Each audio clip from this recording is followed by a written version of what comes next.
जय हिंद साथियों, आप सभी का स्वागत है शिक्षक भर्ती स्पेशल चैनल पारस फ्री एजुकेशन में। आज इस क्लास में हम शिक्षक भर्ती स्पेशल गणित के उन 10 महत्वपूर्ण प्रश्नों को आपको सॉल्व करना बताएंगे जो कि हर बार एग्जाम में पूछे ही जाते हैं। इसलिए आप सभी से रिक्वेस्ट है, इस वीडियो को आप सभी कंप्लीट अवश्य देखना। पहला प्रश्न क्या है? शोभा बेंगलुरु से मैसूर की दूरी 50 किलोमीटर प्रति घंटे की गति से तय करती है और 60 किलोमीटर प्रति घंटे की गति से वापस लौटती है। उसकी समग्र यात्रा में औसत गति क्या थी? तो देखिए भाई, आपको पता होना चाहिए औसत गति या औसत चाल का सूत्र क्या होता है। औसत चाल बराबर होता है 2 × x × y upon x plus Y, जहां पर x और y क्या है, एक क्रमशः चालें हैं। तो यहां पर हम मान रख देंगे 2 लिखा, x का मान होगा 50 क्योंकि वह 50 किलोमीटर प्रति घंटे की चाल से जाती है। y का मान होगा 60 क्योंकि वह 60 किलोमीटर प्रति घंटे की चाल से वापस आती है। नीचे x प्लस वाई मतलब 50 धन 60। ठीक है, ऊपर कितना हो जाएगा? 2 × 50 × 60, तो 6 पंचे 30, 30 दूना 60 है और 2 जीरो, तो ऊपर हो गया 6000 और नीचे हो गया 50 और 60 कितना हो गया? 110। ठीक है, 0 से 0 कैंसिल हो गया, तो हमारे पास ऊपर बचा 600 और नीचे बचा 11। अब इसमें हम भाग लगाएंगे। ठीक है, तो 11 पौने 55 कितनी बार गया? 5 बार गया, बचा यहाँ पर 5, तो 50 हो जाएगा। 11 चौके 44, 50 में से 44 गया, बचा कितना? 6। अब देखिए शेषफल कितना बचा हुआ है? 6। तो हमें वहां जितना शेषफल बचा है उसको यहां पर लिख देंगे और जितने से भाग दिया था उसको उसके नीचे लिख देंगे। तो 54 सही 6/11 यहां पर अपना करेक्ट आंसर हो जाएगा ऑप्शन सी। ठीक है, फिर भी यदि आपको कोई डाउट रहता है आप कमेंट बॉक्स में बेफिक्र होकर पूछ सकते हैं।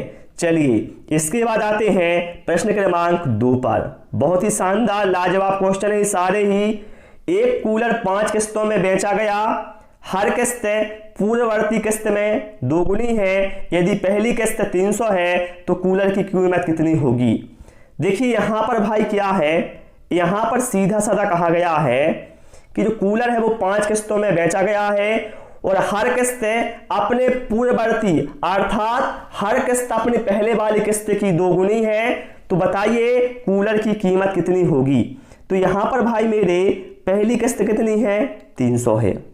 जब पहली किस्त 300 है तो दूसरी किस्त कितनी होगी? 600, क्योंकि कहा ही गया है हर किस्त अपने पहले वाली किस्त की दोगुनी है। ठीक है, तो दूसरी किस्त कितनी हो गई? 600। तीसरी किस्त कितनी होगी? 600 का 2 गुना 1200 होगा। चौथी किस्त कितनी होगी? 1200 का 2 गुना कितना हो गया? 2400 हो गया। और पांचवी किस्त कितनी होगी? 2400 का 2 गुना हो गया 4800 हो गया। ठीक है, कितनी किस्त हो गई? 1 2 3 4 5। तो कूलर की कीमत कितनी हो गई? इन सभी को आप जोड़ दीजिए। ठीक है, तो आपके कूलर की कीमत निकल आएगी। जब आप इनको साथ को जोड़ेंगे तो आपको मिलेगा 9300। तो अर्थात जो कूलर की कीमत है वो 9300 रुपये होगी। करेक्ट आंसर यहां पर जो हमारा है वो ऑप्शन सी के साथ चला जाएगा। ठीक है, और सभी से रिक्वेस्ट है जिन लोगों ने वीडियो लाइक नहीं किया है वीडियो को लाइक करें, शेयर भी अवश्य करें। चलिए अगले प्रश्न पर आते हैं। 12 सेंटीमीटर भुजा वाले एक समबाहु त्रिभुज का क्षेत्रफल वर्ग सेंटीमीटर में कितना होगा? तो चलिए भाई इसको हम सॉल्व करते हैं। देखिए सबसे पहले आपको पता होना चाहिए भाई मेरे कि जो समबाहु त्रिभुज का क्षेत्रफल होता है उसका सूत्र क्या होता है? समबाहु त्रिभुज का क्षेत्रफल का सूत्र होता है √3/4 × a²। जहां पर a क्या है? समबाहु त्रिभुज की भुजा है, तो इसमें हम मान रख देंगे √3/4। a मतलब समबाहु त्रिभुज की भुजा कितनी है? 12, तो 12 का वर्ग मतलब 12 × 12। ठीक है, अब यहां पर 4 एकम 4, 4 3 12, कितना हो गया? 12 3 36 और √3 मतलब 36 √3 वर्ग सेंटीमीटर। ये आपके समबाहु त्रिभुज का क्षेत्रफल होगा। करेक्ट आंसर यहां पर ऑप्शन बी के साथ जाएगा। एग्जाम में भाई मेरे ऐसे ही प्रश्न आपको मिलने वाले हैं। ठीक है, चलिए इसके बाद आते हैं हम प्रश्न क्रमांक 4 पर। और आप सभी लोग कमेंट अवश्य करना कि आपने 10 में से कितने प्रश्नों के सही जवाब दिए हैं। अब देखिए यहां पर क्या है, उत्कर्ष की आयु उसके पुत्र विमर्श की आयु से 6 गुनी है। ठीक है, 4 वर्ष बाद उसकी उम्र विमर्श से 4 गुनी होगी। दोनों की वर्तमान आयु कितनी है? चलिए इसको हम सॉल्व करते हैं। देखिए एक साइड हम लिखते हैं क्या है, एक साइड हम लिखते हैं उत्कर्ष की आयु और एक साइड लिखते हैं विमर्श की आयु। ठीक है, अब यहां पर देखें आप, उत्कर्ष की आयु उसके पुत्र विमर्श की आयु से 6 गुनी है। हमने मान लिया विमर्श की आयु कितनी है, x है, तो उत्कर्ष की आयु 6 गुनी है, तो उत्कर्ष की आयु कितनी हो जाएगी, 6x हो जाएगी। इतना सभी को क्लियर हो गया ना? ठीक है, अब देखिए प्रश्न में कहा गया है 4 वर्ष बाद। अब 4 वर्ष के बाद की यहां पर बात की रहे हैं, तो देखिए 4 वर्ष के बाद उत्कर्ष की आयु कितनी हो जाएगी, 6x धन 4, और विमर्श की आयु कितनी हो जाएगी, x धन 4। ठीक है, क्योंकि 4 वर्ष बाद की बात हो रही है तो 4 4 दोनों तरफ क्या है, प्लस कर देंगे। 4 वर्ष बाद उसकी उम्र, मतलब उत्कर्ष की उम्र विमर्श की उम्र से 4 गुनी होगी। कितनी होगी, 4 गुनी। विमर्श की उम्र कितनी है, x धन 4, इसकी क्या है, 4 गुनी होगी। प्रश्न में जैसा कहा गया था वैसा हमने कर दिया है। अब चलिए इसको हम और आगे सॉल्व करते हैं। 6x धन 4 बराबर कितना हो गया, इस 4 का गुणा कीजिए अंदर तो कितना हो जाएगा, 4x हो जाएगा, धन 4 चौके 16। इस 4x का पक्षांतर करिए आप तो 6x में से 4x चला जाएगा तो बचेगा यहां पर 2x बचेगा, और यहां 16 में से हम 4 को माइनस करेंगे तो हमारे पास बचेगा 12। तो 2x बराबर कितना हो गया, 12 हो गया। x बराबर कितना हो जाएगा, 12 भागे 2 मतलब 6। x का मान हमारे पास कितना आ गया, 6। अब देखिए उत्कर्ष की उम्र कितनी थी, यहां पर देखिए आप 6x थी ना, तो यहां पर कितनी हो जाएगी, x का मान हमने 6 निकाल लिया है, तो उत्कर्ष की उम्र हो जाएगी 6 गुणे 6 मतलब 36, और विमर्श की उम्र कितनी थी, 6 मतलब 6 ही होगी। यहां पर x का मान 6 होगा, तो यहां पर उत्कर्ष की उम्र हमारे पास 36 आ गई है और विमर्श की उम्र आ गई है 6 वर्ष। तो यहां पर जो ऑप्शन सी है 36 वर्ष तथा 6 वर्ष, ए यहां पर अपना करेक्ट आंसर हो जाएगा। ठीक है, क्योंकि यहां पर वर्तमान आयु की बात की गई थी। ओके, चलिए इसके बाद आते हैं हम प्रश्न क्रमांक 5 पर। देखिए हमेशा मेरा यही उद्देश्य रहता है, आपको समझ में आना चाहिए भले ही टाइम लग जाए। ठीक है, चलिए अब देखिए इस बहुत ही शानदार लाजवाब क्वेश्चन है। 44 सेंटीमीटर परिमाप के एक वर्ग और 44 सेंटीमीटर परिधि के एक वृत्त में किसका क्षेत्रफल अधिक है और कितना? चलिए तो देखिए सबसे पहले यहां पर एक साइड हम निकालेंगे, एक साइड हम निकाल लेते हैं यहां पर वर्ग का क्षेत्रफल, और एक साइड निकालेंगे हम वृत्त का क्षेत्रफल। ठीक है, सबसे पहले वर्ग का देखें हम। वर्ग का जो परिमाप है वो कितना होता है, 4 × a होता है, जहां पर एक यहाँ वर्ग की भुजा है, तो वर्ग का परिमाप कितना दिया है, मैं 44 दिया है, तो यहां पर a का मान कितना हो जाएगा, 44 भागे 4 मतलब 11। वर्ग की भुजा कितनी आ गई हमारे पास, 11 सेंटीमीटर आ गई। अब वर्ग का क्षेत्रफल कितना होता है, a² होता है, तो जब भुजा 11 है तो क्षेत्रफल कितना हो जाएगा, 11 का वर्ग है मतलब 121। हमारे पास वर्ग का क्षेत्रफल आ गया 121 वर्ग सेंटीमीटर। अब बात करें हम वृत्त की। वृत्त की यहां पर परिधि कितनी है, 44 सेंटीमीटर। परिधि का मतलब कितना होता है, 2πr। इसका मान दिया है मैं 44 सेंटीमीटर। इसमें मान रखिए पहले 2π का मान 22/7, r हमें निकालना है बराबर 44। ठीक है, आप क्या करो, आप केवल यहां पर r को रहने दो, बाकी सभी का पक्षांतर कर दो, तो 44 × 7 नीचे आ जाएगा 2 × 22। ठीक है, तो 22 से कम 22, 22 दूना 44। ठीक है, 2 से 2 क्रॉस हो गए, तो r का मान कितना आ गया हमारे पास, 7 सेंटीमीटर। अब देखिए भाई, जब r का मान अपने पास कितना आ गया है, 7 सेंटीमीटर आ गया है, तो वृत्त का क्षेत्रफल कितना होता है, πr² होता है, तो पाई का मान कितना हो गया, 22/7, और r² मतलब कितना हो गया, r का मान हमने निकाल लिया है 7 आया है, तो 7 गुणे 7, ठीक है। वृत्त का क्षेत्रफल कितना होता है, पाई आर स्क्वायर, तो पाई का मान 22/7, यहां पर आर स्क्वायर का मतलब 7 गुणे 7, तो 7 से 7 क्रॉस हो गया, ठीक है। कितना बचा, 22 गुणे 7, 22 गुणे 7 का मतलब हो गया 154 वर्ग सेंटीमीटर। अब आप स्वयं देख सकते हैं यहां पर जो वर्ग का क्षेत्रफल आया था वो आया था हमारे पास 121 वर्ग सेंटीमीटर, और वृत्त का क्षेत्रफल आया है 154 वर्ग सेंटीमीटर। तो स्पष्ट है यहां पर कि जो वृत्त का क्षेत्रफल है वो ज्यादा है, ठीक है, 154 है क्योंकि, तो ज्यादा कितना है, 154 में से 121 को घटाएंगे तो हमें मिलेगा 33। तो हम कह सकते हैं वृत्त का क्षेत्रफल ज्यादा है वर्ग के क्षेत्रफल से 33 वर्ग सेंटीमीटर। करेक्ट आंसर यहां पर ऑप्शन बी के साथ चला जाएगा। ओके, चलिए प्रश्न क्रमांक 6 पर आते हैं। किसी बेलन का आयतन 1540 घन सेंटीमीटर है, उसकी ऊंचाई 10 सेंटीमीटर है, तो उसके आधार की त्रिज्या क्या होगी। चलिए भाई इस प्रश्न को हम सॉल्व करते हैं। देखिए सबसे पहले आपको पता होना चाहिए कि जो बेलन का आयतन होता है, बेलन का जो आयतन का सूत्र होता है वो कितना होता है, पाई आर स्क्वायर एच होता है ना। तो पाई का मान कितना है, 22 हो गया, 22/7, ठीक है। आर वर्ग मतलब कितना है, तो आर का मान हमें निकालना है, ठीक है। एच का मतलब ऊंचाई कितनी है, ऊंचाई दी है यहां पर 10 सेंटीमीटर, 10 लिख देंगे, ठीक है। आयतन कितना दिया है, 1540, ठीक है। अब यहां पर हम क्या करेंगे, केवल आर को यहां पर साइड रहने देंगे, बाकी हम सभी का पक्षांतर कर देंगे। तो 1540 है गुणे 7 है, और नीचे आ जाएगा हमारा 22 है गुणे 10, ठीक है, बराबर आर स्क्वायर। अब देखिए यहां पर 0 से 0 कैंसिल हो जाएगा, 22 सत्ते कितना हो गया, 154 हो गया।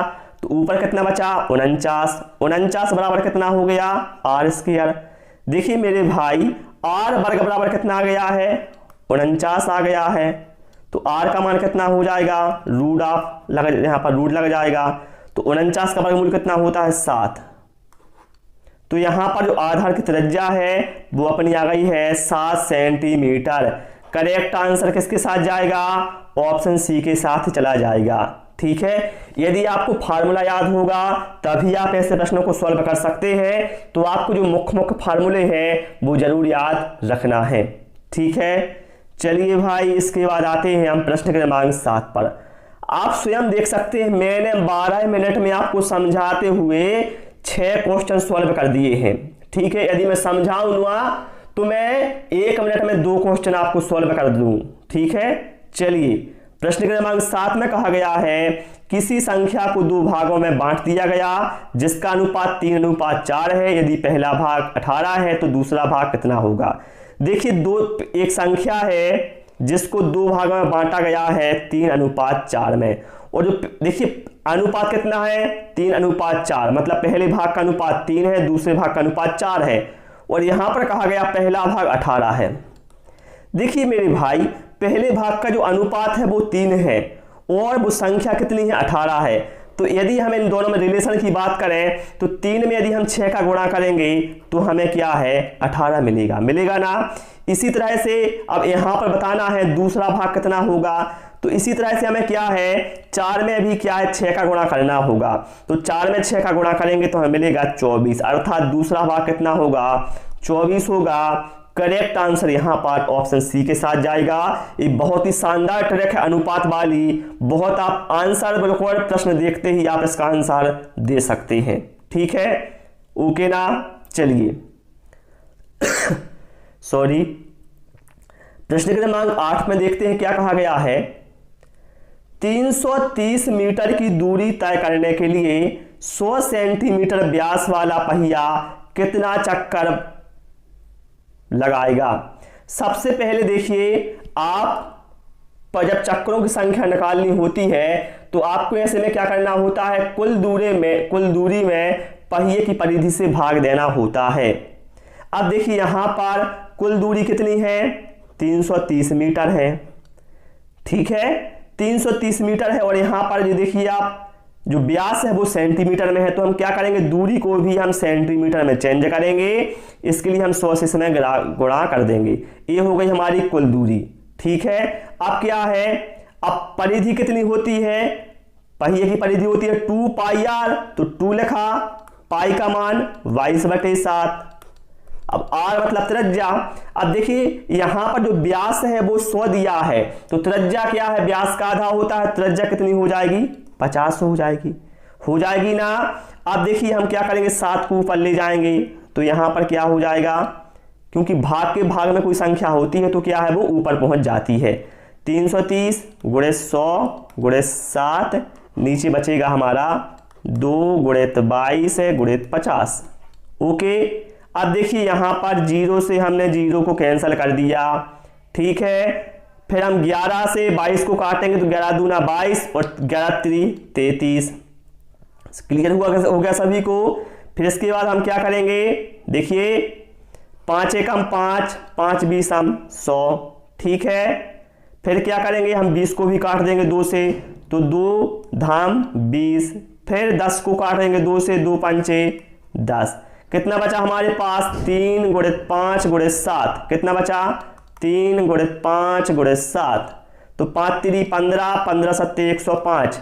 तो चक्रों की संख्या कितनी आ गई, 105 आ गई। मतलब करेक्ट आंसर किसके साथ जाएगा, ऑप्शन डी के साथ जाएगा।